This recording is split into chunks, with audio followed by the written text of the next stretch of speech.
Welcome back, everybody. This is Question Mark, And I'm Ame. and today we are on part two of a many-part series, going over and ranking in a tier list the new commanders from the Marvel superhero set. Today's video, this part is going to be for the commander deck focused on the villains. Woo! Who doesn't love a good villain? Oh yeah, so some of these guys we're all gonna recognize. Some of them are gonna be a little niche, and some of them maybe none of us have heard of. I'm pretty deep into like the MCU and kind of Marvel comics, and Ame is as well, I'm kind a of. decent way in, but my knowledge kind of starts somewhere in the 80s and ends in the early 90s. Okay.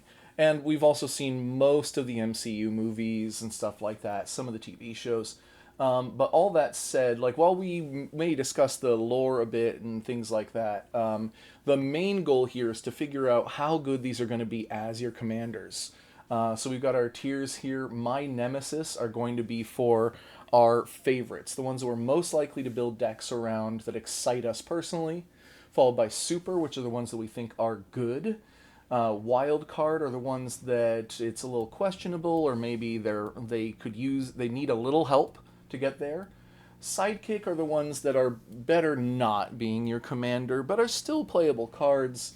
And then rejects. Nar. Yeah, rejects I just think don't make the cut. They might not even be worth it in the 99 of your commander deck. So let's see. This list is going to start off today with Abomination, World Ravager. He looks kind of like the Dark Imp from Yu-Gi-Oh! Oh, interesting. You want to Okay. pull up a picture so I can make my point here? Oh, okay.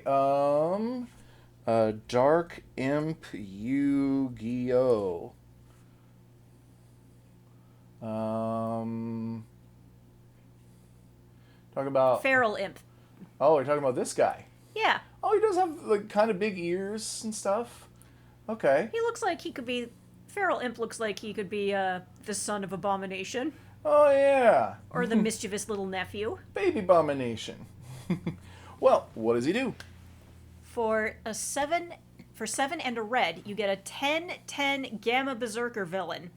Oh, so he's Ooh. a Hulk villain. Mm-hmm. He's got Menace and Trample, and Mayhem 4 and red, which means you can cast this card from your graveyard for 4 and red if you discarded it during this turn. Timing rules still apply.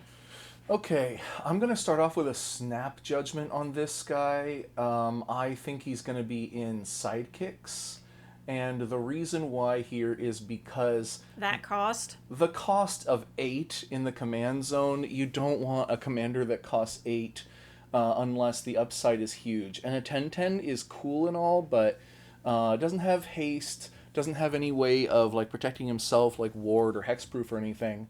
So to spend 8 mana, drop this guy on the battlefield past the turn is pretty bad. So really what you want to do is mayhem. Also, of course, if he's your commander, you're stuck in mono red. If you're doing him in the 99, he could be in a red black, red blue, red black blue. Yeah, I don't think this guy is escaping better in the 99 allegations. Oh yeah, absolutely not prime villain material. Even though he was the prime villain in the Incredible Hulk movie starring Edward Norton. Oh, Yeah, his ears weren't quite so big. And then we don't see him for a long time until he shows up again in like She-Hulk. he was in Remember? She-Hulk? Yeah, the Abomination. The guy that she defended in prison. Oh, yeah, the guy who had multiple wives and lived on a compound and had gone very hippy-dippy and had to prove, look, I don't do that no more. I'm not interested. Exactly. And he fights Wong in a cage match for money. And it's forced. So yeah, he's big and strong and everything. And honestly, if you mayhem this guy out, that's actually pretty sick. Because then you're getting a huge discount, 5 mana for a 10/10. And I believe, oh, it does say timing rules still apply. Well, whatever. You could still get it out for half the mana, and you could play it in a deck that includes other colors. I do like the mayhem mechanic. I think that they should use it more, honestly. I hope that we do see more of it. because very much like Madness, but it's like supervillain coded. So I do think if you build a deck that is regularly discarding cards and includes red, this is one of the strongest things that you could discard and still cast. So pretty good sidekick in that kind of deck, but still just a sidekick. Yeah, there's no shame in that. Also, I wasn't able to narrow down the like commander set cards to just the ones that are in the villain deck for the Scryfall search. Same as last time. But the next one alphabetically is Batroc the Leaper, everyone's favorite. I presume this is a Captain America villain, but You would presume correctly. He's actually in one of my favorite Marvel movies. He's in Captain America and the Winter Soldier.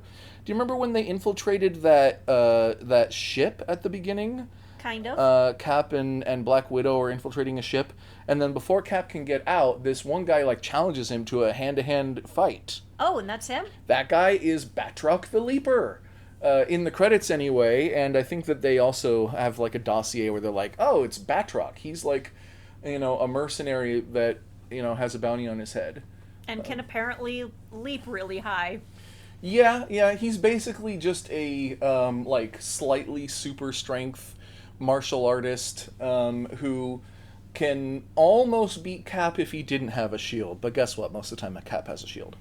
Well, in this game, he's for 1 and a red, you get a 2/2 human villain with multi-kicker. Oh That my means, god, because them legs. Yeah, you may pay an additional 2 mana any number of times as you cast this spell, and he enters with a 1/1 counter on him for each time he was kicked. Woo! Kick, kick, kick, kick, kick, kick, kick, kick, kick.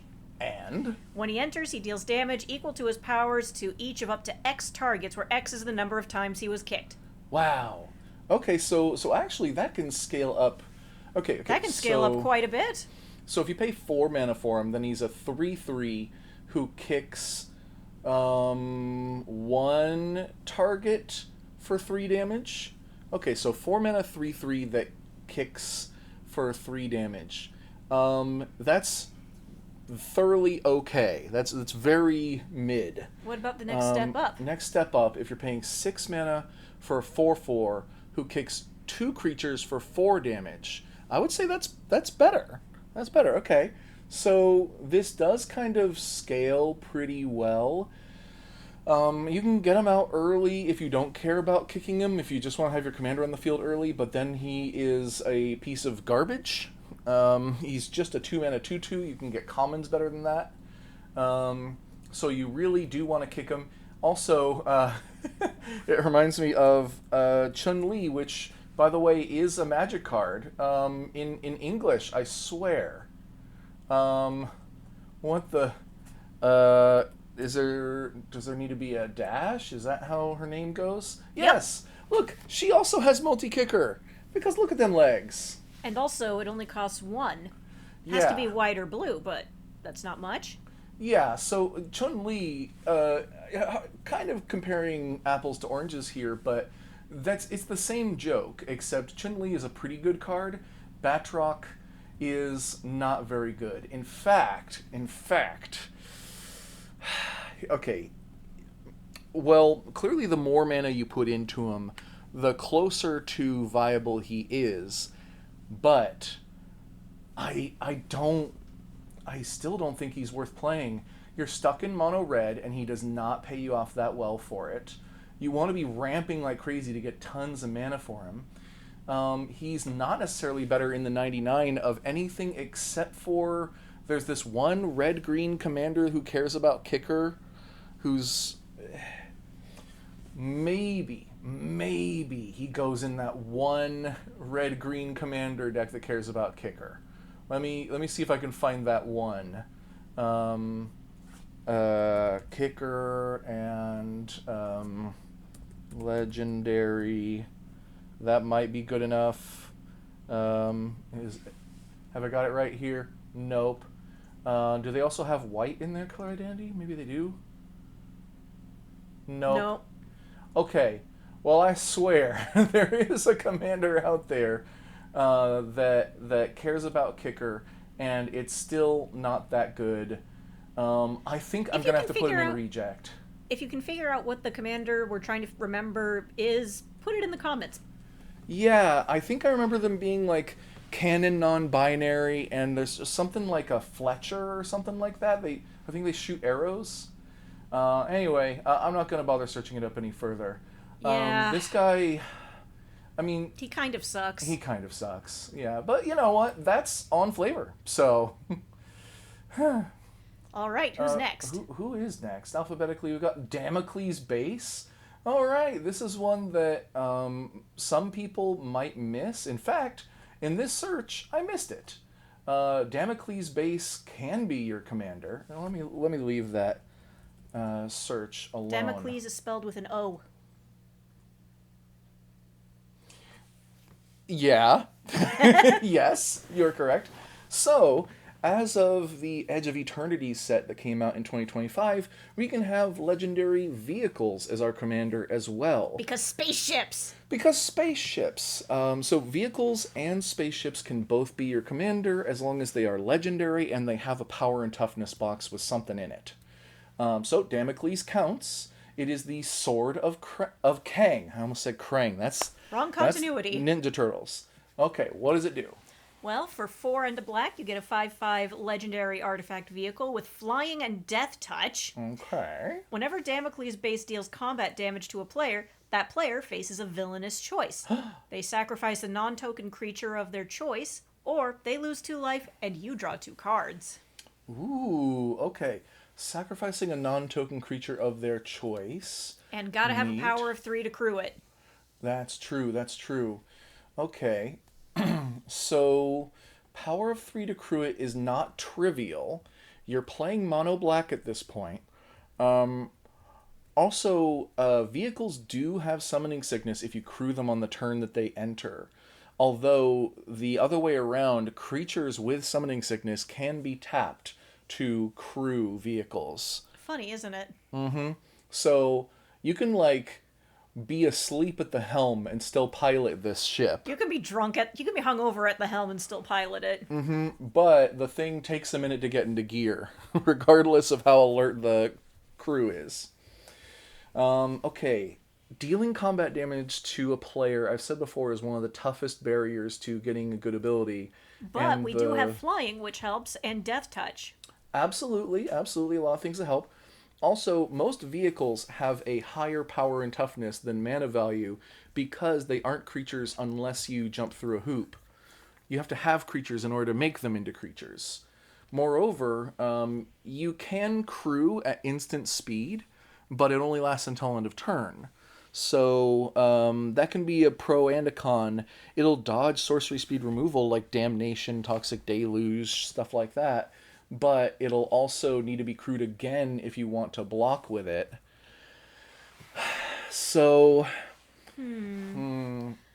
Plus, that would give you. It is mono black, so you would have some interesting options. But I think as a vehicle, it's a little bit too narrow. And how good is the payoff there? You make one player sacrifice a creature of their choice is okay, or they lose 2 life and you draw 2 cards. If this was just the second part, then this would be, I think, a lot better. But the fact that a Heir Apparent deck can sacrifice one of its 20 rabbits, or, a Reanimator deck can sacrifice a creature that they're just going to reanimate, and a dozen other situations where sacrificing a non-token creature is not going to be that big of a deal. I think this is not worth it. And Yeah. I think vehicles in black isn't really a supported theme. Honestly, I think I want to put it in reject. Ouch. Although it's better than Batroc. Because most people are better than Batroc. All right, next up we've got the greatest villain in Marvel history. Oh, Doctor Doom, who's finally getting his chance to shine on the big screen. Yes, we've seen him before, but he wasn't really shining, now was he? Why? What happened to my search here? What is even... Okay, minus reprints. I'm just gonna, refresh this. Because why is Doctor Doom not in here? It should be alphabetical and should be somewhere around Dr. Spectre and Dr. Jane Foster and Doctor Strange Wait a second, did they shorten it to DR? No! No, they didn't. So where is he? Okay, whatever. Searching him up manually. Doctor Doom. And of course, there's multiple of them. King of Latveria. This is the one that is the face commander in the commander deck if you buy it. He's the default. And what does he do? For 1, a blue, a black, and a red, you get a 3/3 human noble villain. Whenever you discard 1 or more land cards, each opponent loses 2 life. At the beginning of combat on your turn, target villain you control gains menace until end of turn. It connives, and that means you draw a card, then discard a card. And if you discarded a non-land card, put a 1/1 counter on that creature. Kneel before doom. Love it. 4 mana 3/3 fails the vanilla test, but it's close enough that he can kind of rumble, especially since the first combat that you have after he comes out, he'll buff a villain by giving that villain menace. Conniving has a greater than 50% chance of putting a +1/+1 counter on that creature. It can, of course, target himself, so the first time he attacks, he can be a 4/4 with menace, and that's not bad. But moreover, while being a villain buff and doing the whole draw discard thing, he also turns the kind of like useless part of conniving when you discard a land card, kind of nothing happens. Instead, now each opponent loses 2 life, and that's super relevant. So, if you're wanting to build a villain deck, conniving is one of the better themes to go with. And his ability synergizes with conniving, so the man's got it figured out. This is certainly one of the best commanders that you can hope to have for a villain deck if the strategy is, I just want to fill my deck with villains, and conniving is going to be a part of it. Clearly great. So I cannot put him in anything less than super. Yeah. I don't know if I want to build him myself. I think I want to see what kind of support he has. There's a little bit more support for conniving and mayhem in Spider-Man. You could team up with a bunch of Spider-Man villains. That'd be cool. Yeah, in fact, there are some reprints in this set. And we just saw, of course, Abomination has a good mayhem cost at half the normal cost. So, yeah, pretty viable. Very. And next one, alphabetically, is Helmut Zero. Now, do I have any of these guys in here correctly? Yes, I do. Okay. Helmut Zemo, not Zero. Did I say... I keep saying Zero. But yeah, it is Zemo, a mastermind.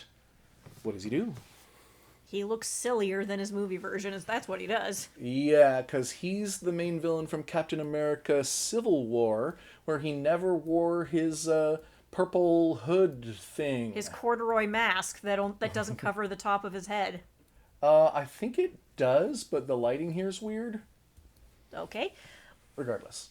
Well, for 2 and a blue, you get a 2/2 human noble villain. And whenever Helmut Zemo attacks, you may cast target instant or sorcery card with mana value less than or equal to his power from your graveyard. If that spell would be put into your graveyard, exile it instead. If you cast a spell this way, put a 1/1 counter on Helmut Zemo. Okay. So, as I discussed the other day, having a commander attack in order to get a trigger is one of the more difficult ways to trigger, but not the most. Usually dealing combat damage to an opponent is the most. So this isn't terrible. And he comes out as a 2/2 on turn 3, which is, failing the vanilla test, of course. You're playing mono blue, which is tough. And the payoff is he allows you to flashback a small instant or sorcery, and he'll get a +1/+1 counter if you do.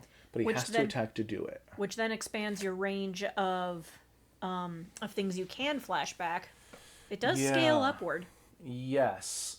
But you do have to get something with mana value less than or equal to his power from your graveyard. You do have to get something for 2 mana or less the first time. Also, he doesn't say without paying its mana cost, meaning that you still have to pay for the spell in the graveyard. So honestly, there's so many hoops to jump through, and this guy does not help you do any of it. This seems honestly kind of bad.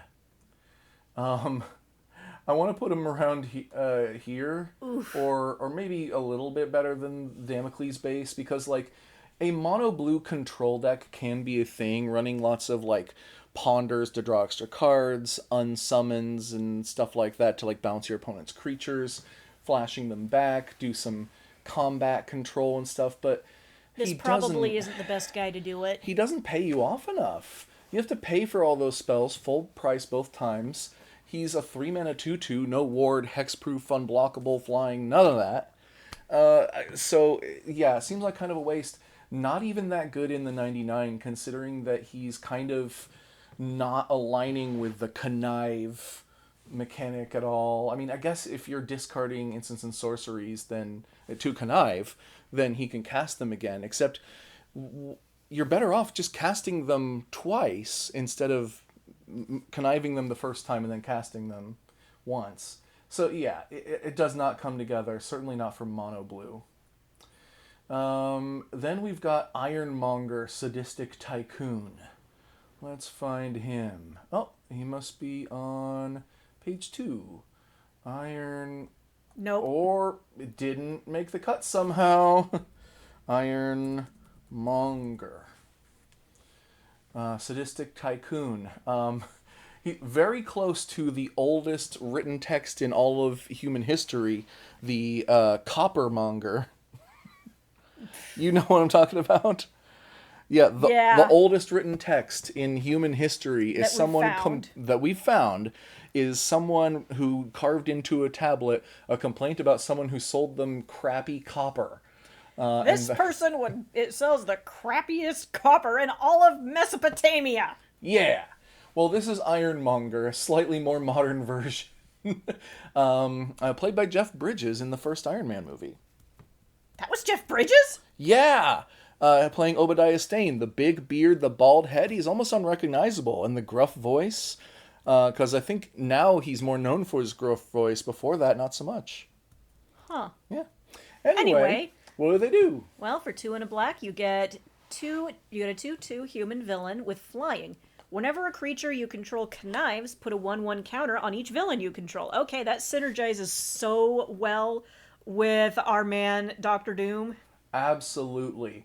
Now, I still think that he's held back a bit by, by being mono black, and he doesn't, on his own, he doesn't put +1/+1 counters on creatures.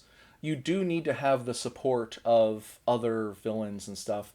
I think that he doesn't make sense as a commander, but he's going to be one of the better sidekicks in your villain deck if you're doing the connive mayhem thing. If you're building a Doctor Doom deck, please put this guy in there.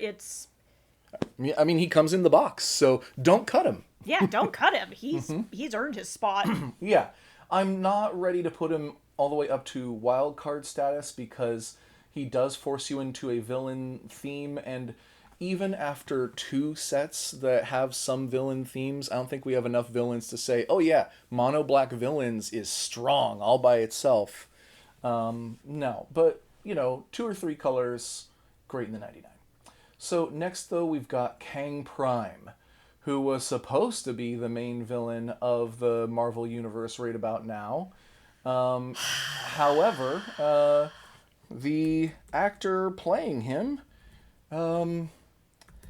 is a bad guy in real life, as it turns out. See, I mean, I understand that, but I don't. But one of the whole point of Kang is that he's from the future and he comes in like a bajillion forms. So why not just cast someone new for him? Yeah. I guess there could have been like contract problems with doing that. Maybe also they did already put him into like a movie and a half and a TV show and a half, where in both of them he is shown like wearing all kinds of different outfits and stuff. I think that they still could have recast him, and then maybe Kang's should just have. like, you could even turn him into a twist villain, like, but who's behind this? Wait, who the hell are you? Aw, how soon we forget. Do you not recognize me? Kang? Dun, dun, We're dun. all a little different in every variation after all. We have the main Loki, the female Loki, the kid Loki, the old man Loki, all those kind of things. Kang looks a little different sometimes.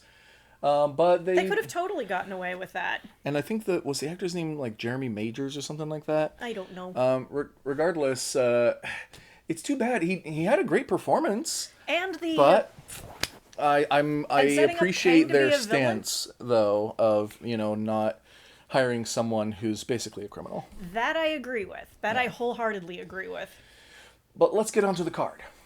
Okay, for 3, a blue, and a black, you get a 3/5 human villain with flying.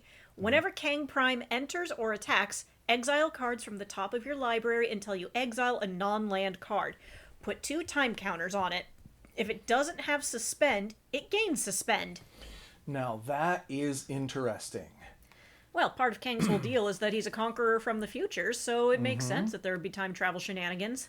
I'm going to make a snap decision on this guy that he goes up in super. Awesome. Now, okay, 5 mana, 3/5 fails the vanilla test, but flying helps a bit. And of course, the vanilla test is really for creatures who need to stand on their own in combat. And if your ability is good enough, then you don't have to worry so much about that. You could be a 1/1 for 5 if your ability is good enough. His ability gets you a free spell, but you have to wait 2 turns. In fact, is it even 2 turns? You At the beginning of your upkeep, you remove a time counter, and when the last is removed, you may cast it without paying its cost. I guess it is 2 turns. You attack 1 turn. You don't do it on the second, and then on the third, during your upkeep, it casts itself for free. And if it's a creature, it has haste. Yeah, that's true. People often forget that one. So if you're playing this deck, remember that if you do, drop any creatures, they will gain haste. So here's the thing, though.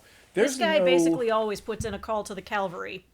Yeah, I mean, the main thing here is that it's uncapped how big this can go, right? So you can cast the most expensive spells in Magic history for free as long as you can wait a turn or 2. And you don't even need to necessarily wait a turn or 2. So I need to do some searches real fast here to show you a couple of things. Like, oh, I'm just gonna call up my friend and Eldrazi. He'll be here in 2 turns. Pray to your god. Yeah, okay, first off, I'm going to say use your own imagination on what you drop with him. It could be anything, your biggest, nastiest thing you've ever seen. I'm not going to give you ideas on that. I'm going to give you ideas on how to support that. Joyrus Timebug is the first thing that comes to mind. I like that art. That's cute. Yeah. It's only 2 mana, colorless, and you can basically remove a time counter from a suspended permanent of yours. Uh-oh. Sorry, target permanent you control or suspended card you own. Doesn't have to be a permanent card if it's in exile. So you can get the suspended spell after 1 turn instead of 2, and it says when the last counter is removed, you may cast it without paying its mana cost. Give Kang Prime a pet time bug. Yeah, that means that you can activate Joyrus Timebug on any time that you want, including during someone else's turn, to remove the last counter and have a surprise instant speed spell resolving whatever it is. Surprise! The Xenosith showed up early. So that's one good example. Another one is, I think it's Paradox Haze. Yeah, classic one. You enchant a player, yourself, and then that player, when they're done with their first upkeep, they take another one. Oh, that is messy. I love it. So that means that, yeah, you suspend it with 2 time counters, you pass the turn, you take 2 upkeeps, remove both the time counters, and you're there. You now have to wait 1 turn for all of your spells. Oh, that is some nonsense. I like it. Yeah, the other one only helps 1 of your exiled spells at a time. Paradox Haze helps with all of them. There are, like, Sphinx of the, like, Sun something or other. I forget what it's called. Second Sun. You get an extra beginning phase that includes upkeep. So this should probably be in there. Honestly, there's way too many things I could show you here. Last thing I feel like I need to mention, this triggers when he enters or attacks. meaning you drop them on the field, gets you a free spell queued up. You swing with him, gets you a free spell queued up. You blink him, free spell queued up. Reanimate him because you're in black, free spell queued up. You know, do multiple of those things in the same turn. Your free spell blinks him, more free spells queued up. All that you really need to worry about at that point is just keeping your hand full of things that would be awesome to get for free if you have a little bit of patience. So you just spend the first 3 or 4 turns setting him up, and then you drop him and you do some BS. So awesome.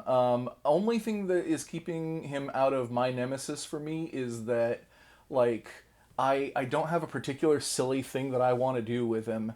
But you could kind of do anything. I wouldn't blame anyone for having either of these up in my nemesis. So we're moving on to Killmonger, though. Ruthless Usurper. There you are. Okay, and we just watched the Black Panther movie the other day, so you've now met Killmonger, Ruthless Usurper. Whew, yeah. Handsome man.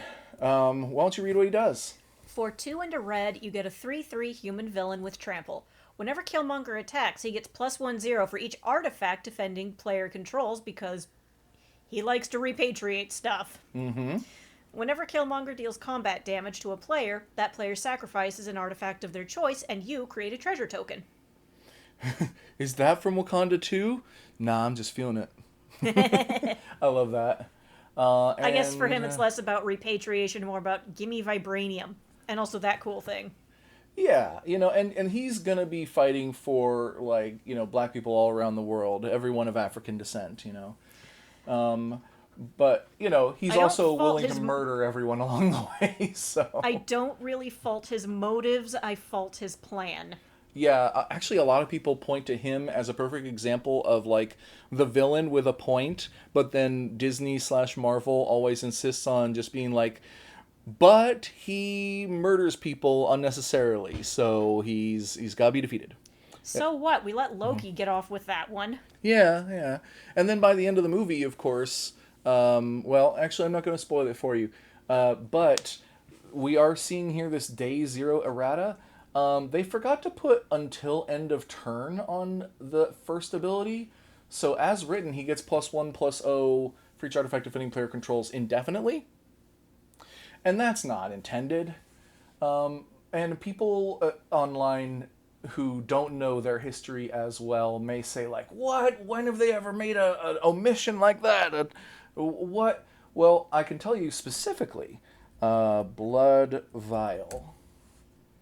This guy from 2021 says, whenever this creature attacks, it gets +1/+0 until end of turn for each blood token defending player controls. But they forgot to put until end of turn on it. So that exact omission was left off in 2021, and to prove that I'm an old head, Oboro Envoy... Oboro means hazy. Ooh, neat. From 2005 also shrinks a creature until end of turn, but they forgot to put the until end of turn on it then. These things happen sometimes, you guys. This is a huge game, and there's a lot going into it. And the designers are more rushed than ever because they're putting out far too many products. I mean, we do like having lots of products, and of course we like... I mean, we do and we don't. I think that We're getting a little fire hosed over here. Maybe turn it down a little bit. Absolutely. We have 7 standard legal sets coming out this year.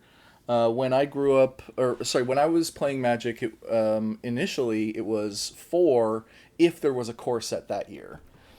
I feel like 4 would be fair because, then that's one for every season, one for each quarter. I feel like that's a fair job. But 7? And each of those sets is a large set, basically. They used to do large set and then 2 small sets. Also, each of those sets comes with anywhere from 1 to 5 commander decks. Each of those have a bunch of reprints, a bunch of new designs, not to mention alternate arts, alternate frame treatments, secret layers coming out constantly. Jumpstart, all kinds of stuff. Again, it's cool, but we're getting a little fire hosed over here. Absolutely. And this year, the last thing I'm going to say about that is that this year, We actually are getting 4 Universes Beyond sets Ooh. and 3 in-universe Magic the Gathering sets. And Interesting. Some fans I know are going to throw a fit about that. yes, so, I mean, because we've still got The Hobbit and Star Trek coming up this year. Oh my And we've god. got one more in-universe set, and that's Reality Fracture. So not only is it too much, but also we are less than Magic is less than 50% Magic this year. So they have said though that they're going to be switching that up so that next year it should be more like 50-50, and that'll probably be the peak or the norm for a while. Okay, that's okay. I mean, Yeah. I like the universes beyond, but, I recognize a lot of people just want magic to be magic, and that's okay. I feel like there's room for both in this world, and I think that WotC should make sure that there's room for both in this world. I 100% agree. I know there's a lot of people who hate on universes beyond blanketly. A lot of those people find themselves being hypocrites when their personal favorite thing shows up, whether it be Marvel or Doctor Who or Assassin's Creed or whatever. But personally, I love Magic. I love the system. I would acquire cards from any universe if it's translated into Magic. I was already doing that in my free time constantly anyway. Oh, yeah, You we should have see done. dozens, hundreds, thousands, literally, of unique designs by me, and many of them are adaptations of other media. You should see the FNAF set we made, dummy set we made. I made a bunch based on Witcher. I made a bunch based on Fear and Hunger. For a while, we were doing some based on Corpse Party. Oh, yeah. Yeah, there's all I kinds like of Corpse stuff. Party, but Game I'm a of bit weird. Thrones, Nintendo. I don't know. I've done a bunch of stuff. All right. So all that has distracted us from this physique and his leopard, Yep. which is not eating his face. Amazingly. I know. Because it's going to eat your face instead. Okay. The face behind him is saved for last. Okay. So to focus back on the actual card, and I hope that y'all don't mind too much, that we do diatribes like this. That's just part of how we are. We're chatty people. We have ADHD. We This both happens. do. Yeah. Okay. So 3 mana, 3/3 with trample, passing the vanilla test with flying colors. There's no drawbacks on this card. Whenever he attacks, he gets bigger for each artifact defending player controls. While normally that kind of thing means that it is dependent strongly on what your opponent is playing, and I tend to not like cards that are like, if your opponent's got planeswalkers, it's good, and if they don't, then it's not. Because you're going to inevitably not find that many. But first off, artifacts. Everybody plays, 1 or 2 artifacts in every game. Like you have Soul Ring, if nothing else. You've got Arcane Signet. You've got a couple of things. You've got some other Signet or Talisman or something.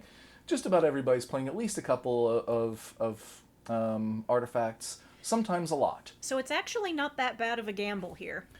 And there are ways of giving your opponents artifacts, some of them even in mono red. Ah. I'll tell you the first one that comes to mind is Liquimetal.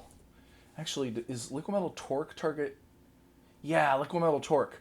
Target non-land permanent becomes an artifact in addition to its other types until end of turn. This card is sick, because first off, any artifact that costs 2, enters untapped, and produces 1 is a pretty good card. But then on top of it, you can turn things into artifacts, so that, sure, the benefit is small. You're only getting 1 more power off of Killmonger this way. But when you deal combat damage to that player, they have to sacrifice an artifact, and you get a treasure. So this way, with Liquimetal Torque, you can attack someone who doesn't have an artifact, turn their most valuable permanent into an artifact at the last second. They have no choice but to sacrifice it, and you get a treasure. You can make some pretty crazy synergies with this guy, even if you are confined to mono red. Oh, yeah. And I think I'm thinking of Hellkite Tyrant. Is this the guy? Yeah. Read this card for the class. Well, for 4 mana, for 4 and 2 red, 4 mana and 2 red, you get a 6/5 dragon with flying and trample. And whenever Hellkite Tyrant deals combat damage to a player, gain control of all artifacts that player controls. Steal them all. At the beginning of your upkeep, if you control 20 or more artifacts, you win. Yep. Put this in Killmonger's deck. This is his new favorite pet. Yeah, and I'm just gonna show one last one. We're not gonna go too deep into it, but Ancient Copper Dragon is also a dragon that can make up to 20 treasures. Woo! So, Killmonger with dragons. I have a feeling he would love that. yes. So this guy, I mean, okay, are there better commanders for doing this kind of stuff? Kind of, maybe, but he's good enough. I'm gonna put him in wildcard. Yeah. Yeah. If you want to do mono red, if you like this character, I think that you can build a decent deck with him that you wouldn't be embarrassed to play with. And he's gonna crack some skulls, like he wants to do. Yeah. Bonus doesn't go away. So next though we've got Claw, Master of Sound. He was also in that movie, and he's also not showing up on my search for some reason. But I was Claw... unclear on whether his name was Claw or Claude. Ah, yeah. It was a little difficult to hear. His name is Ulysses Claw.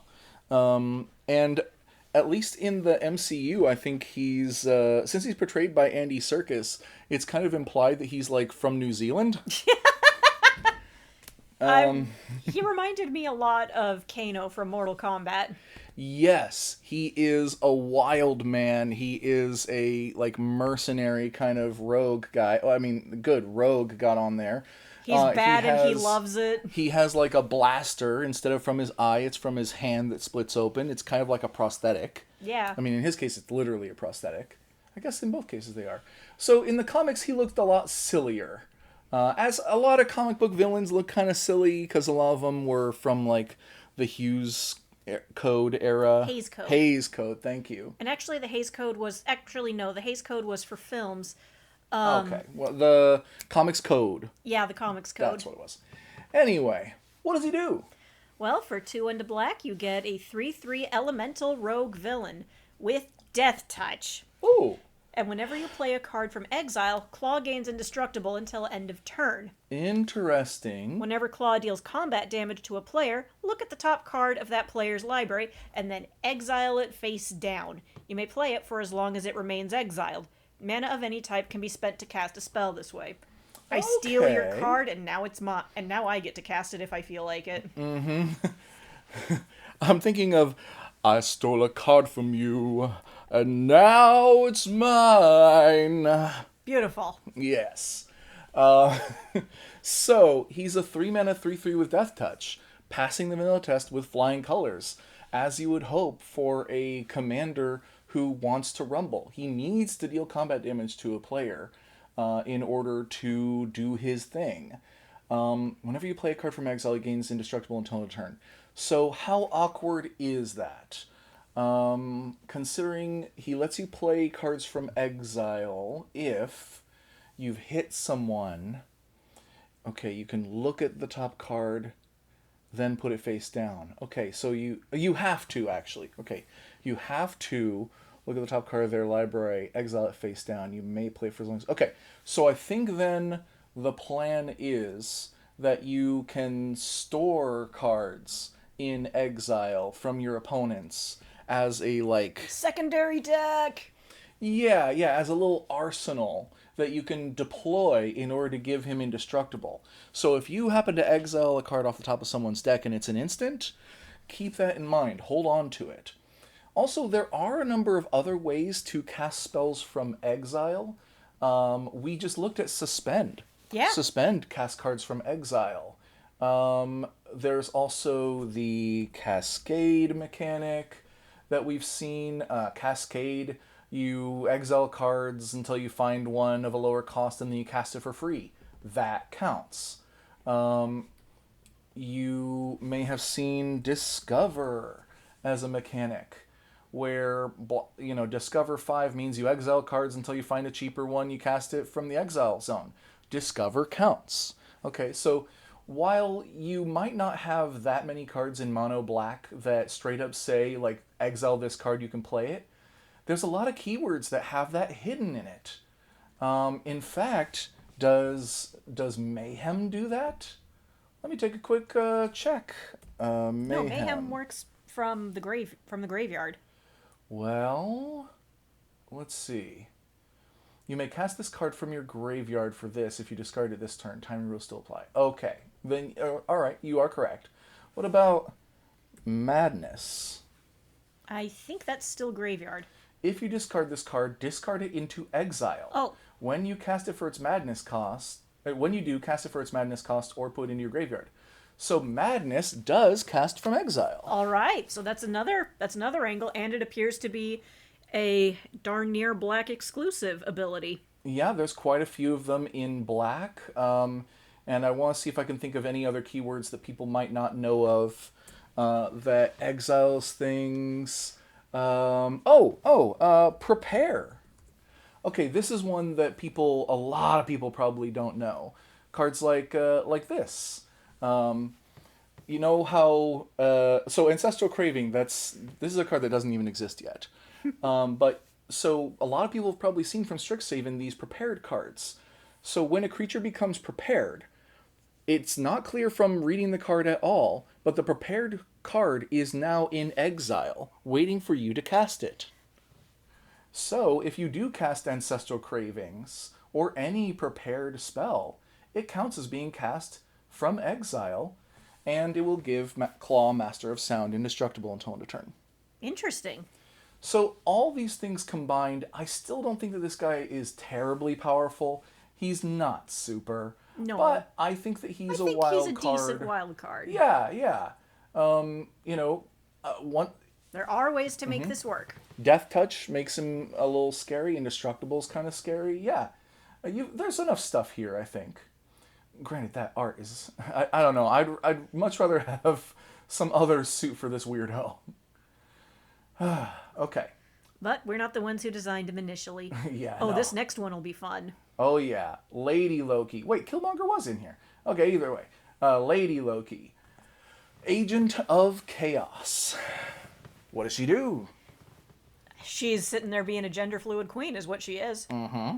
Anyway, for 5 mana and a red, you get a 5/5 god sorcerer villain. Whenever you cast your first instant, sorcery, or villain spell each turn, exile it, then exile cards from the top of your library until you exile a non-land card. Lady Loki deals damage to each opponent equal to the difference between that spell's mana value and that non-land card's mana value. You may cast that card without paying its mana cost. Okay, so first off, do you know the lore on Lady Loki? I've seen Loki Season 2, if that's what you're asking. No. Although I think that was the inspiration. The fact that there was a popular Lady Loki in the comics, they came up with a different way of getting one in the show. So in the comics, I believe how it is that Ragnarok happens. Asgard is wiped out, but it is a cycle of death and rebirth. And so all of the Asgardians have immortal souls that get reincarnated. Ah, so Loki was reincarnated as a woman this time. Yes, and also Sif didn't seem to be reincarnated at all, which is too bad because Thor was like on the brink of marrying her before Ragnarok happened. Ouch. And so part of the initial plotline after that event is Thor trying to find Lady Sif. Where'd her soul go? Where'd her body go? Why did she not get reincarnated when everyone else did? And also, my brother is now my sister. Wait a second. Wait a second. Don't you think, you know what? Lady Loki looks an awful lot like Lady Sif, now if I think about it. Yeah, it turns out that if you took Sif and you give her goth makeup, then she's Lady Loki. And this is intentional because when Ragnarok happened, Loki just literally body snatched her. Oh, that's mean. Reincarnated in her body so that she couldn't. That is both mean and also... that is the plotline that launched 1,000 ships, I wager. Yeah, it's like, ha ha, brother, I'm your girlfriend now. Uh-oh. But otherwise, she's still up to her same, evil-ish plans and stuff, So, okay, as a magic card, we've got some issues here. This is a commander that costs 6. is a 5/5 and has no defensive ability, no haste. So 6 mana is asking a lot of a commander. She's high maintenance. Yes. When you cast your first instant, sorcery, or villain spell each turn, here's the problem. She does not see herself. She needs to be on the battlefield, and then you cast your first instant, sorcery, or villain spell in a turn. So even if you had like 1 red mana left over for a lightning bolt, you cast her and then lightning bolt. That lightning bolt, well, she sees it, but it wasn't the first instant sorcery or villain spell you cast that turn. She was. So almost no matter what you do, she is not going to trigger on the turn that she comes in, Ugh. which is a shame because her ability is really strong. But my concern here is that they saw how strong it was and they nerfed her. I think that if she was 5 mana for a 5/5, then that comes a lot closer to viable. But as it stands, I think that she's just too slow. And also really unpredictable in a way that could be fun.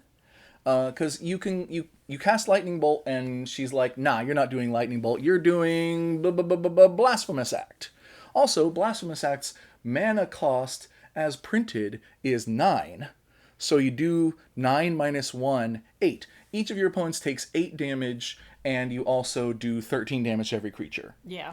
That's pretty cool. She does cast the spell without paying its mana cost. That's great. She's a bombshell. And if you do it the other way around, if you cast a big spell and it turns into a small one, you get the consolation that you still do some damage to your opponents based on the difference. So it's not that bad once you get the ball rolling, but getting the ball rolling is so hard in mono red. It I don't know quite what to do with her. Because if Do we put her in sidekick? if she costs like 1 to 3 mana, she'd be up here. 4 or 5, she'd be here.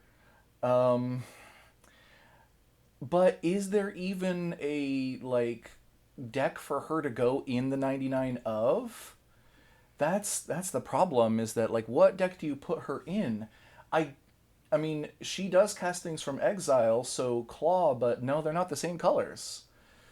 I think I'm gonna put her at the bottom of wild card to be generous. Okay. You can play her as your commander, but you need to be doing all the rituals that you can. So you need to be playing your seething song. You need to be playing some of this stuff so that you can get her out multiple turns early. And play some mono red control. Have your lightning bolts and screds and stuff ready to go. Honestly, it's still kind of a stretch. But you know what? And she actually might be more fun if she is in the 99 of a deck that has multiple colors, just so you get more variety instead of like, I turn a small burn spell into a big burn spell. But, I don't know. I'm unwilling to put her in reject. Her ability is too strong. I'm not going to do that to her. But I think I'm ready to move on. All right. Living Laser. What the heck are you? Who dis? I actually don't know that one. Although the design of the suit here feels like he might be a Iron Man villain, but I don't know him. Regardless, what does he do? For 4 mana and a red, you get a 4/4 elemental villain with haste. Whenever Living Laser attacks, for each card you've discarded this turn, create a token that's a copy of Living Laser, except the token isn't legendary. The tokens enter tapped and attacking. Exile the tokens at the beginning of the next end step. Okay, so this is a tricky one to judge. First off, 5 mana 4/4 would fail the vanilla test, but having haste helps a lot, because any spell that you invest mana in, the more mana you invest in it, the more it needs to pay off by doing its thing. And if a creature is really strong, but it takes like a turn to do its thing, so people kill it before you get to do it, then it wasn't worth it. Having haste is a good way of solving that problem. There are others, but you can most likely cast this guy and attack with him and get his trigger on the turn he enters. Now, On top of that, though, his ability only does anything if you've discarded cards this turn. In mono red, that is tough. I could see him working really well in the 99 if he was in Yeah. a red and black deck. Yes. So either Rakdos or Grixis. You know what? I think he's in a pretty good spot in the Doctor Doom deck with Conniving. Yeah. So if you discard a card or multiple cards, then the payoff is you create tokens that are copies of him, except they aren't legendary. They enter tapped and attacking. You exile them. Okay, so that means you can end up with multiple 4/4s with haste. Honestly, the payoff is also kind of mid. I mean, attacking with multiple 4/4s is cool, but the 4/4s, the only ability they have is haste, basically. They don't have any flying, they don't have menace, they don't have double strike, and they go away at the end of the turn, and you only get one per card that you discard. So the only way of getting like a lot of these guys is to do like a windfall or a wheel of fortune or something to like discard your whole hand, and then you get a bunch of these guys. So I think he does fall pretty firmly into sidekick. And I'm thinking he might be a little bit worse than Abomination. They both make sense in decks where you're discarding cards, but he makes a 4/4, maybe a couple 4/4s, and he makes a 10/10 Menace Trampler. Yeah. He can do it repeatedly, but you don't need to do it repeatedly if you're attacking someone with 10/10 Menace Trampling. You only need to do it a couple of times. So, Living Laser, I have heard some people saying that, like, oh yeah, you put lots of Wheel of Fortunes into a deck with him as the commander. Except there's only like 5 Wheel of Fortunes ever, and most of them are not as good, nowhere near as good as the original. They cost more, they have like weird extra rules to them. More caveats. And so, yeah, okay, if you have 7 cards and you discard all 7 of them, then yeah, you'll make, what, 7 4/4s with haste? Except you're doing this on turn 6, I presume, because you play him on like turn 5, and then the next turn you do all the discarding and stuff. Yeah, that's a pretty big attack, but your opponents should already have like their own army going by then. And he's your commander. They see it coming, right? So I don't think he's that good. Moving on to Loki the Deceiver. Aw, Okay. yeah. Loki. Okay, they're just not here.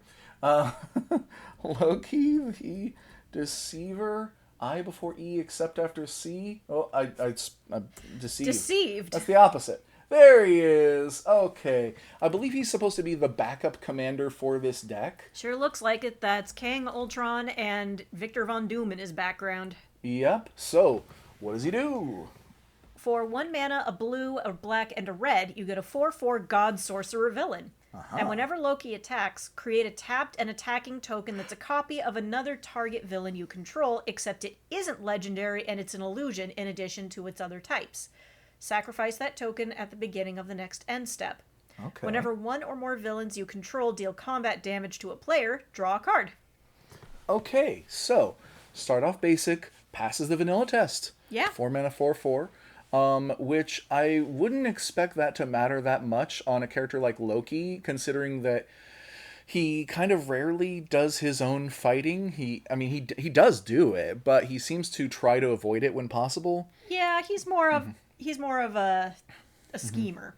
Yeah, but this Loki has an attack trigger, but he has an attack trigger and a combat damage trigger, but the attack trigger has to be him. The combat damage trigger does not.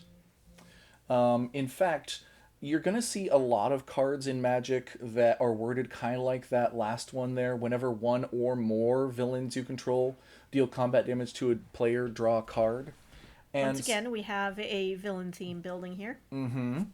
Reconnaissance mission. Still has 2 S's. It super does. Oh, right, okay. So Oh, neat. this is a similar thing. Whenever a creature you control deals combat damage to a player, you may draw a card. So the wording on these cards is very specific. This one triggers off of any creature you control dealing combat damage to a player. This one, if you deal, first off, it only counts villains. But if any number do combat damage, it wraps it all up into one trigger. Yep. So that means that if you hit someone with one villain or you hit someone with 20 villains, you only draw one card. If you hit someone with one villain, you draw one. You hit someone with 20, you draw 20 cards with Reconnaissance Mission. Now, the one exception here, though, is that it counts when it deals damage to a player. So if a player gets hit by more than one villain, it's all one trigger. But if you hit multiple different players, that is multiple triggers. So that should be That's the encouragement to go wide. Exactly. If you're playing Loki the Deceiver, keep that in mind. You want to hit all of your opponents in the same turn in order to draw 3 cards. And Loki makes it easier to do that because he's creating copies. Absolutely. And they're non-legendary copies of sometimes legendary creatures like Ultron and Doom and such. It's actually very comparable to the living laser that we just saw, except this guy, you don't have to discard cards in order to create tokens of things. It's not just himself, it's any villain. So remember, some of the villains had like enters triggers and stuff that you can do over again. Oh, yeah. And they are sacrificed at the beginning of the end step, which sometimes matters because living lasers were exiled and these ones are sacrificed. So these ones die, and that matters for certain things. So honestly, there's a lot going on here, and he seems really good. I am going to put him all the way up in Super. I'm not sure where exactly to put him yet. Actually, I think I'm going to put him here because I think this is telling you build a connive deck. This is telling you build a deck that you can suspend some huge spells. This is telling you build a deck with lots of villains who want to attack. And to me, this is the least interesting of the 3, but they're all good. Yeah. So, next we have Molecule Man. Molecule Man. Yeah. Every time I've been seeing this guy, I hear that song in my head, basically. And this guy is nuts. One of the most talked about cards in this set. Because what does he do? Well, for 6 mana, we got a colorless guy. Yeah. You get a 5/5 legendary human villain. Non-land cards in your hand have Miracle 0. You may cast a card for its Miracle cost when you draw it if it's the first card you drew this turn. Oh no! Yeah, so the first card you draw every turn is free. The whole thing. So, well, you're held back quite a bit by being colorless. You can't play any red spells, black spells, anything like that. If only there were some, creatures in colorless that were, some spells in colorless that were powerful. Maybe got you a big cheat on their mana cost. Whew. Oh, like this common. Okay. Or, I don't know. Okay, maybe this. Rise of the Eldrazi. You can cast that for free if it's the first card that you've drawn in the turn. Destroy any permanent, draw 4 cards, take an extra turn. Oh, all that for free. Yeah, you don't have to pay that. Whoa. Okay, so tricky but not impossible, and you could do some utter nonsense with this. Now, by default, if you cast this guy on like turn 6, which you won't, then he won't do anything on that turn. It'll be the next turn when you draw a card. He'll get to go like, it's a miracle. I got one of my 20 Eldrazi. And cast that for free. And then that thing might not pay off immediately, depending on, what it is. A lot of Eldrazi do have cast triggers, though, and they will work if you miracle them, because you are casting them. Things like Kozilek.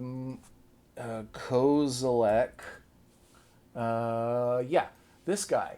When you cast this spell, draw 4 cards. It works, even if you're casting it for 0. You draw 4 cards. Excellent. And then it's a 12/12 Annihilator 4. Good stuff, good stuff. So that is the baseline, is you play him on turn 6, wait until your next turn, cross your fingers that the thing that you reveal is a spell, and you get that spell for free. You're never going to see that baseline. Here's what's actually going to happen. You're going to play Soul Ring, you're going to play Thran Dynamo. You're going to play all the colorless mana ramp that you can, getting to this guy 1, if not 2 turns faster. And Miracle can happen off of the first card that you drew each turn. So, probably won't happen on the turn that you play him because you already drew a card that turn. Unless, well, but you can do stuff like Temple Bell. Tap, each player draws a card. Ooh. This is colorless. It's instant speed. It costs no mana to activate every time. You can get it on the battlefield while you're building up to Molecule Man. And then when he comes out, sure, you've already drawn your card for your turn, but you haven't drawn your card for your opponent's turn yet. So that's what you do. You start drawing cards on your opponent's turn and getting those for free.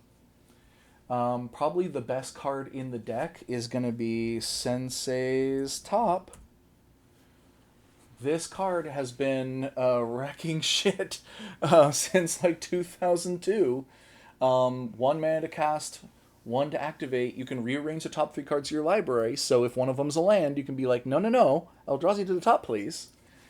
And then, so not only can you control what you're going to be miracling, but also you can tap it to draw a card and then put the Sensei's Top on top. So you can be like, okay, on your opponent's turn, I'll tap it, get my Eldrazi. Next turn, I'll draw the top back, play the actual mana cost for the top of a whole 1, and then set it back up again so I can get more Eldrazi out. Oh, that's monstrous. It absolutely is. So, honestly, this guy is my nemesis. Oh! This guy is nuts. There's so many crazy things you can do. Normally, a colorless deck holds you back a lot, but this one, honestly, you've got all the tools you need. Yeah, this guy's making it work for him. He's Absolutely. scary. Absolutely. And then, once again, just put in the biggest colorless things that you've ever seen, especially things that have, like, cast triggers, and things that let you draw cards at instant speed. So, yeah, he's nuts. Let's move on to Puppet Master, String Puller. Now, right off the bat, I can see one of the best things about Puppet Master is that you get to play that Metallica song whenever you play him, and that Metallica song rocks. Yes, it does. Mm-hmm.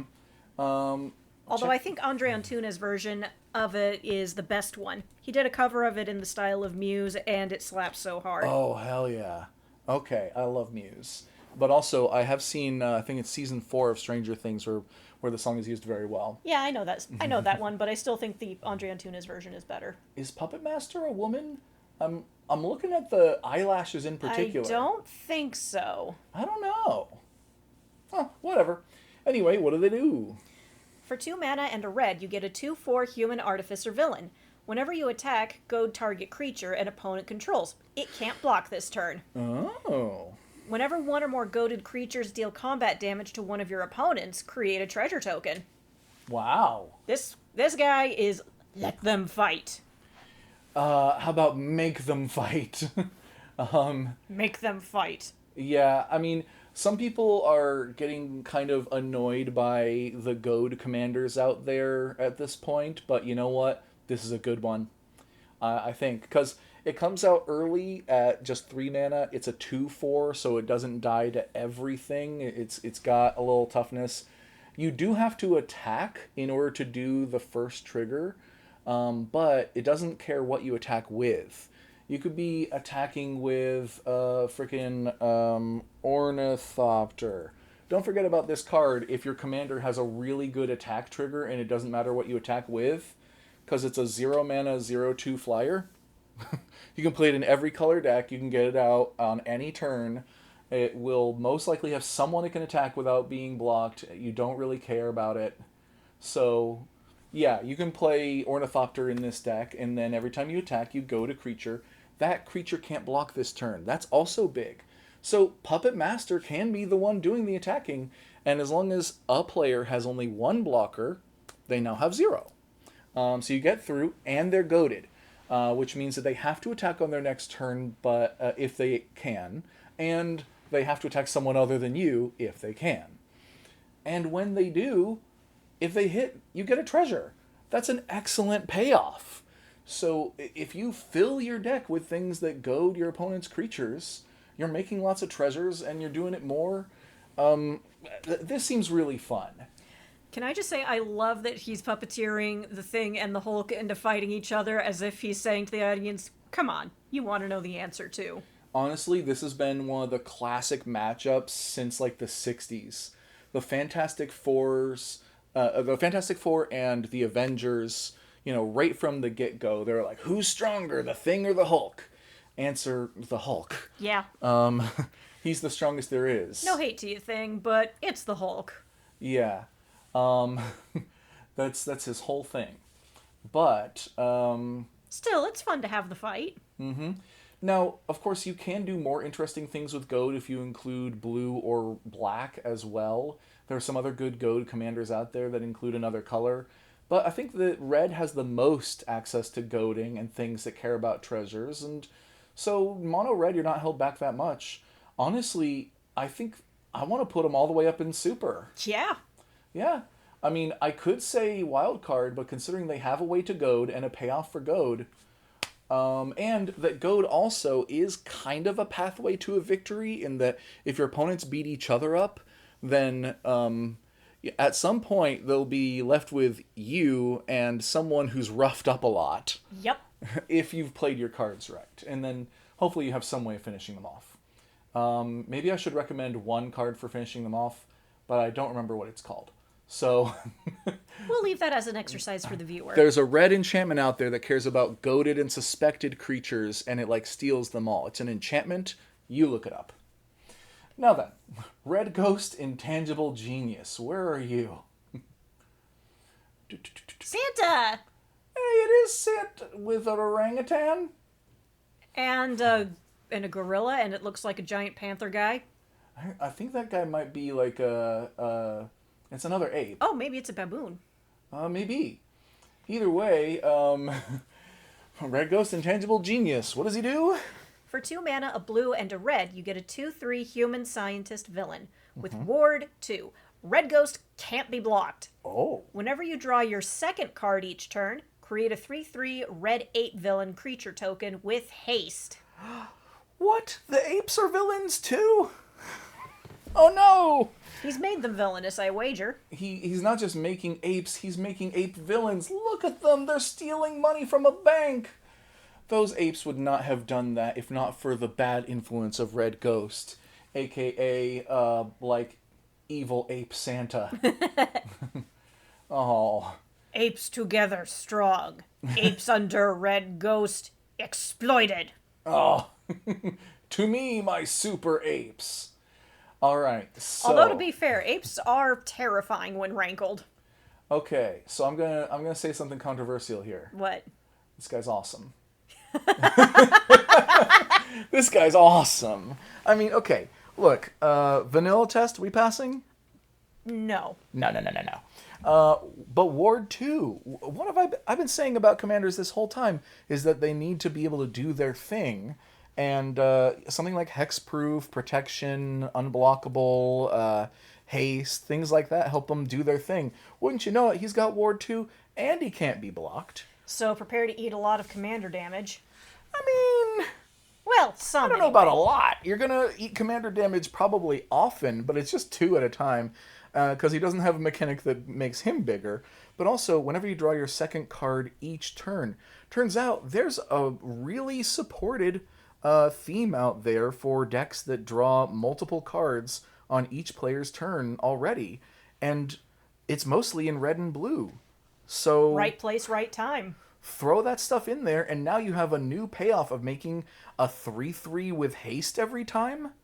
I mean, honestly, red-blue decks do a lot of spell slinging, a lot of, lightning bolt and counterspell and stuff like that. Chaos Warp! But if you don't turn that into, like, damaging your opponents, then you're just kind of wasting everybody's time.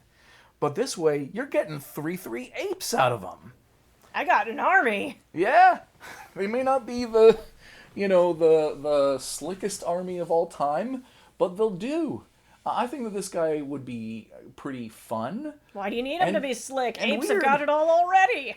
Yeah, honestly, I think he's nailed here in terms of like an obscure weirdo villain who's doing something obscure and weird. And you know what? It kind of works. So we're on to Stiltman, and by God, I have not read this card yet. And if Stiltman is good, I don't know what I'm gonna do. Uh, Wow. That looks like a Doctor Who villain. this is one of the silliest villains in Spider-Man history, but also because of that, he's known. A lot of people, I think, were expecting him to be in the Spider-Man set, and were disappointed that he wasn't there, so that people could prank on him. But now he's here. And how good is the Towering Terror? What does he do? Well, for 2 mana and a red, you get a 4/2 human rogue villain with reach. Whenever one or more villains you control deal combat damage to a player, gain control of target non-creature, non-land permanent that player controls until the end of your next turn. It gains this permanent can't be sacrificed until the end of your next turn. So he steals. He steals your player's character. He steals your opponent's characters. Yeah, Creatures. Wow, I can't talk. No, not even creatures. They're No. other stuff. You steal their Enchantments and artifacts. their artifacts. And planeswalkers, maybe? This feels iffy to me. Yeah. Very, very much so. And he's a 4/2 with reach. Awkward stats, and I think that is appropriate. Yeah, it's thematically on point. Um, I want to like take 2 drones and have them with string tied between them and fly them around each other. Oh yeah, Recreate that one scene from Star Wars. heck yeah. Just to wrap them like an hat, on Hoth or something. So, he does trigger though when villains deal combat damage to a player. Doesn't have to be himself. Okay, so I think the real question here is he okay? He's not super. He's No. not my nemesis. But is he a wild card, a sidekick, or a reject? That I think has I always don't been the think question he's a reject. for Stiltman. Because stealing artifacts, enchantments, planeswalkers, battles, gosh, unlikely. And you only keep them until the end of your next turn. But that's a pretty long time. That it is. And you're playing mono red. Okay, I think he's probably not good enough to be a wild card. No. So the question is sidekick or reject. If you're playing a villain's deck, you know what? I think he's a sidekick. Yep. And I think he's probably around here. Considering he can trigger on the turn that he enters off of someone else attacking. And if he's in the 99, then you can be playing a multicolored deck. His cost isn't terribly difficult. You can steal some possibly relevant things, people's mana rocks, an enchantment that's making your life difficult. He's not bad. Yeah. Not great, but not bad. Not bad as a player. He is not leading your team. No. No, that'd be silly. So next we have Titania or Titania. That depends, I guess, on who you are. Where is she? Is she in here somewhere? There she is. Oh no! Who drew her face? Felipe Pagliuso. I didn't get a close-up look at her face before. Her face is way worse than I thought. Anyway, what does she do? She sports one mean villain grin. I guess. And Anyway. she's a proud pummeler. For 3 mana and a red, you get a 3/3 human villain with first strike. And melee. Whenever this creature attacks, it gets 1/1 until end of turn for each opponent you attacked this combat. Other creatures you control have melee. Huh. Okay. I do my best talking with my fists. So, of course, she was in this She-Hulk TV show. She sounds like a real meathead here. Yeah, she's the one who had her own fashion brand. Right, and was doing a kind of copyright infringement thing. So she has a long-standing rivalry with She-Hulk. where She-Hulk usually wins for multiple reasons, but she's comparatively strong most of the time. Looks here, like here she just decked Thor out of his helmet. Yep. Okay, I'm gonna say that she's a good sidekick. Because first off, Tech doesn't look like she passes the vanilla test, right? But she does have first strike to help balance her out. And secretly, she does pass the vanilla test because when you attack with her, she gets +1/+1 for each opponent you attacked, which is at minimum 1. Right. Meaning that she's at minimum a 4-mana 4/4 first striker when you attack. And if you attack multiple opponents, she can be a 5/5. Wait, 4, 5. No, a 6/6. And all of your creatures can get +1 to +3 depending on how many players you are attacking every combat. She just jumps in there and says, "Let's brawl." She's almost good as a commander, almost, but there's better. There's a red-white commander out there that gives all of your creatures melee, and of course gives you access to the color white, which gives you many more options. But she's a pretty good sidekick, I think.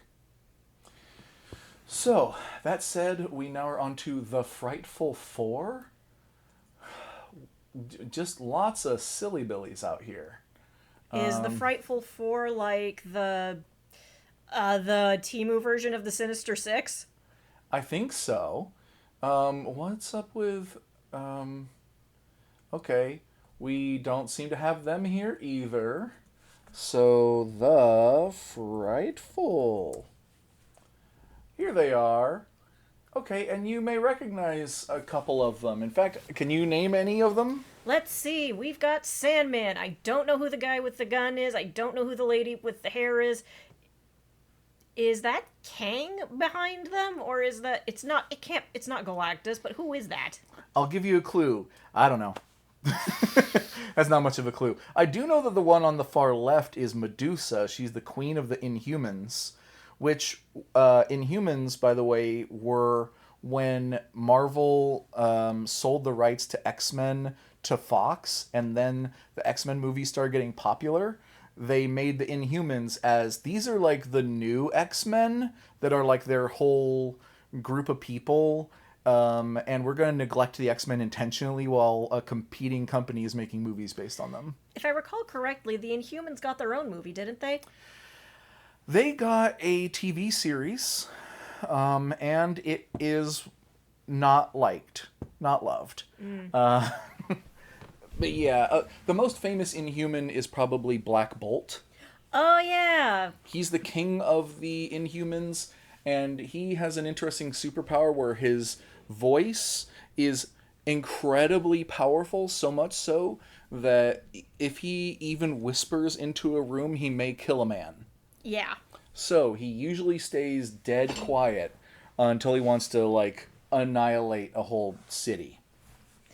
But anyway, if the quote at the bottom is anything to go by, these four are all pissed at Reed Richards.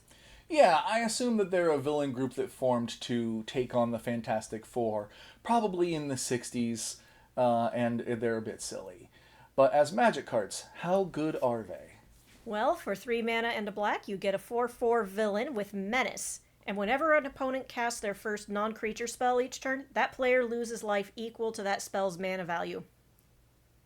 No gadgets. I gotta tell you, that's actually kind of fun to me. That's a restriction on the whole field. Yeah, I mean, your opponents are going to be like, okay, I know what I'll do. I'll play my cheap spell first, and then my expensive spell second. And then they look at their hand, and they've got like 2 5-mana spells, and that's it. Like, And a 4-mana 4/4 Menace passes the vanilla test. However... And it's whenever they cast their first non-creature spell. So if you're wanting to cast a non-creature spell... Okay, because I was wanting to compare this Someone's going to have to be a sacrificial lamb over here. Kervek. Come on, computer. Kervek the Merciless. This guy. This guy is a classic magic commander villain. Whenever an opponent casts a spell, Kervek the Merciless deals damage equal to that spell's mana value to any target. Yeah. Oh, and it looks like he came out in the Duskmourn run. He was reprinted in there. He was Reprinted in originally in Time Spiral back in 2006. Neat. So that's why I say that he's a classic, like, OG Commander villain. Except when I first started playing Commander and was considering playing him, 7 mana was just not feasible. You just couldn't do it. No one had the resources for this. But since then, now this is not, impossible.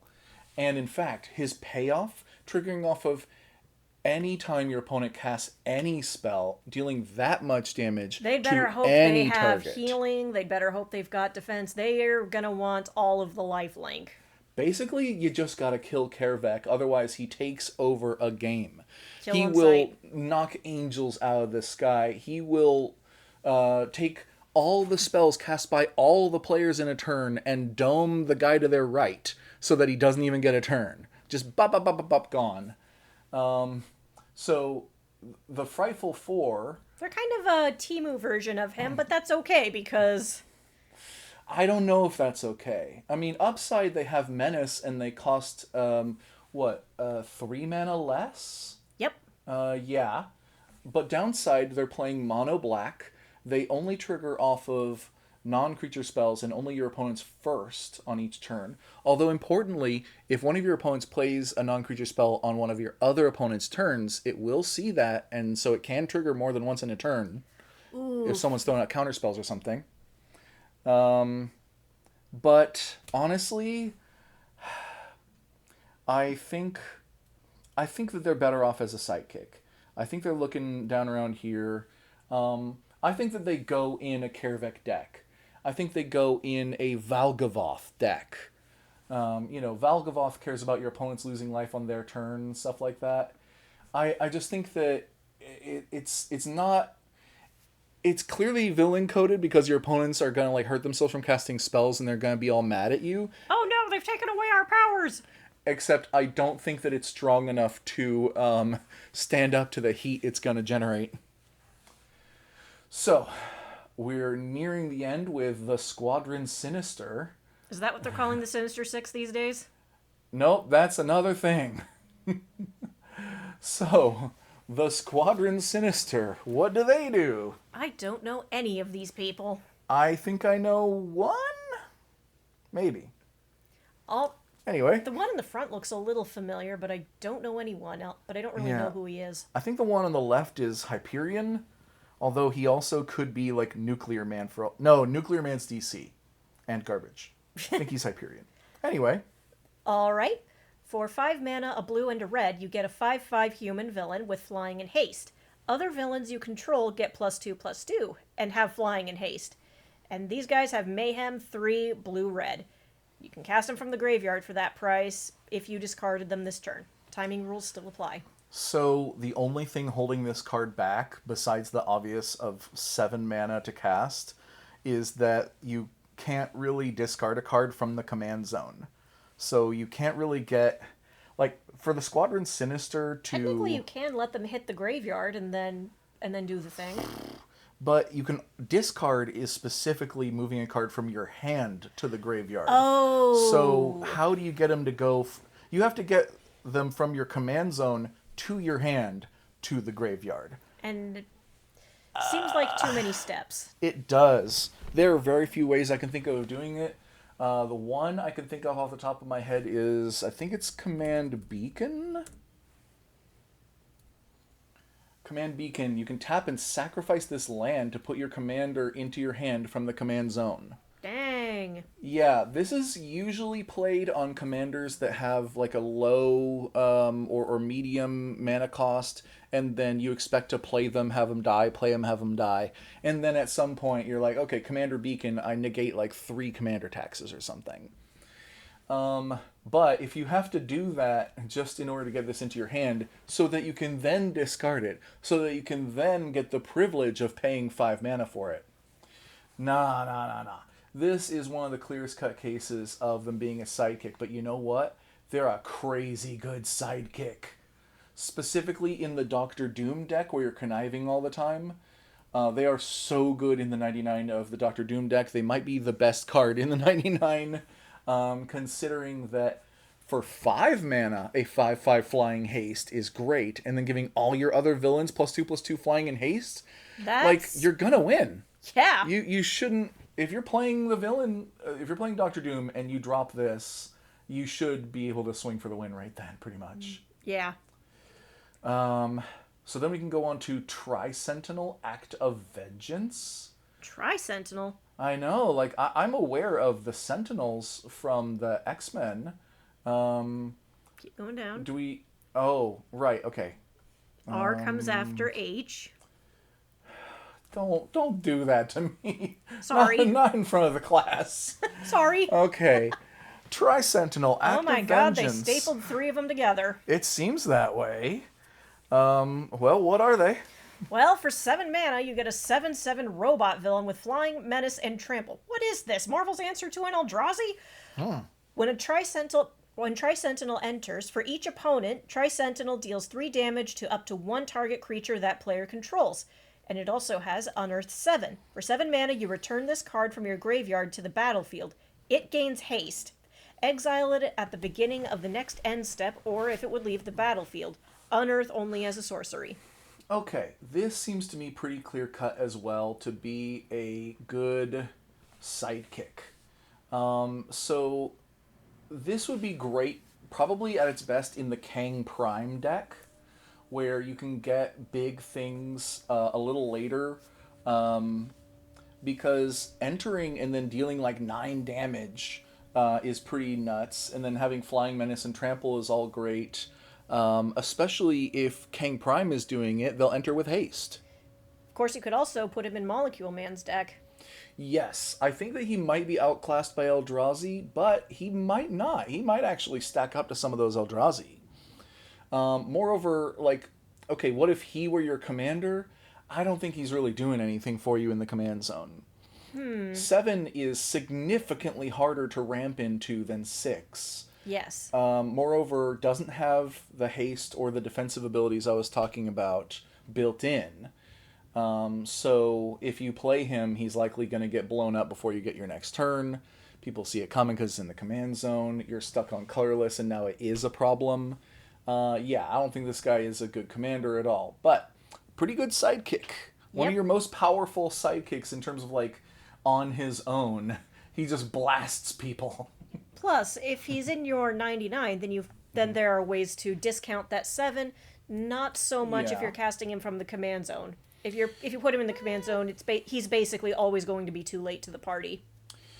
I mean, that's not exactly true, but also if he's your commander, you are going to be torn on whether or not to ever have him die and then unearth him, and unearthing him is actually kind of cool. But there's lots of ways of making artifacts cost like 1 or 2 less mana here and there, but still, don't get sucked into playing colorless for this guy. No. Not worth it. So we're down to Typhoid Mary, Fractured. So her superpower is not washing her hands? Yes. Typhoid Mary. Look it up. Yeah, there we go. What is this outfit? I like it. I can't decide if I like it or if I hate it. I like it. But go ahead and read her. Well, for 1 mana, a black and a red, you get a 3/3 mutant villain. Whenever Typhoid Mary attacks, choose 1 at random. If you discarded a card this turn, you may choose 1 instead. Mary creates a treasure token. Typhoid Mary, draw a card. Bloody Mary, each opponent loses 2 life and you gain 2 life. Oh, is her deal that she has multiple personalities? I think so. And clearly the one on the left, Mary, is a nice normal lady. The one in the middle, Typhoid Mary, she's a warrior woman who's a little crazy. And then the one on the right, Bloody Mary, is an absolute maniac, a berserker from hell, who's gonna chop everyone's heads off. I think I liked this concept better with Moon Knight. I like that it's a creepy lady.